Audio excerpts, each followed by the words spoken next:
Hi, I'm Lena Teo and I'm coming to you from Menara KL in Kuala Lumpur. Behind me we have KLCC who have turned off their lights. It is Earth Hour 2009 and for 1 hour everybody around the globe is standing up and saying they want to fight against climate change and global warming. They have signed on a petition to say that this is their vote for Mother Earth. We know that this 1 hour turning off your lights is not going to save the world, but this is an effort to basically say, yes, we support this cause and we are all in our own way making a difference. We are going to be conscious in our daily living to make sure that we try and be environmentally sustainable as possible, and that we are conscious that these things are happening to our planet and that we care about what is going to happen in the future. The governments were so supportive. I got a letter from the Prime Minister saying, yes, Dato' Dino, thank you very much. We're on board with you for Earth Hour.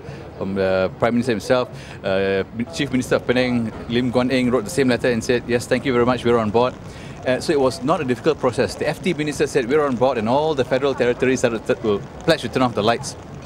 It was not a problem at all. I think everyone realizes, as far as the government is concerned, that climate change is a big global issue.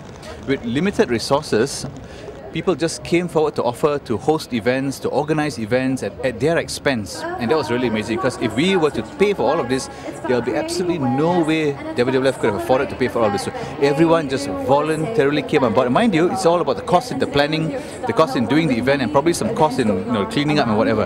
But people just came forward to rally to show solidarity for Earth Hour. I think we're all just really touched at how much effort Malaysians have put in. 500 companies locally, about 5 million Malaysians switching off the lights.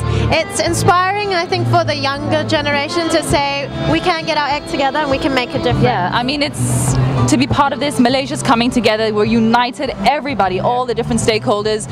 And it's just great. The support has been amazing, and this is Malaysia's first year being part of Earth Hour, and we're looking forward to great years to come. Well, I think it's great that Malaysia is part of something like this, and that we're creating awareness in Malaysia, because there's a lot of work to be done here. I think in Malaysia people do take a lot of these things for granted, not just electricity but everything else that we have. I mean, if it just disappeared one day, I think a lot of people would really be lost. So actually, when I was living in England, because they're very in Europe, they're very good at recycling. It's very easy to make sure you recycle all sorts of things, and I have to say, when I moved over to KL, I forgot about it. When I went back, I was reminded, oh my gosh, I should be doing some recycling. That's right. So that's how I got into it. How did you get into it?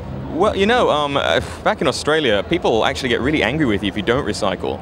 If you don't put your recycling in the right bin, it's not like here where they'll just sort of rifle through it and actually pick it all out for you. They'll actually tell you off about it, and they'll stop taking your trash. When I went in space, even though it's only 12 days, too short of a time, I can see the thinning of the ozone. I can see the pollution, the fire pollution, the sea pollution, and it saddens me to see that the Earth, are actually dying. So I think it's a very wonderful opportunity to have this Earth Hour, where the whole, not only Malaysians, but all over the world are actually participating. And I'm glad YTL is doing its job. And I think each one of us should do our role in order to make and preserve our Earth. We have to keep our Earth green, because this Earth are for our future generations. I think we should never underestimate individual will, because lots of many other people around the world, billions of people are doing the same thing. Why?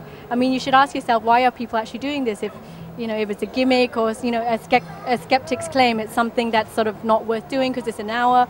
But think about the amount of energy saved, for example, collectively within that hour.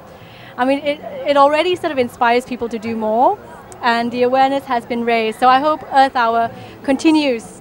The danger is to try and do too much, I think, because you won't do it. So just make one choice to do one thing. Either, recycle, or don't use plastic bags when you go shopping. If you have to make one thing, and then you find that you make the next step sort of easier as well, Yeah.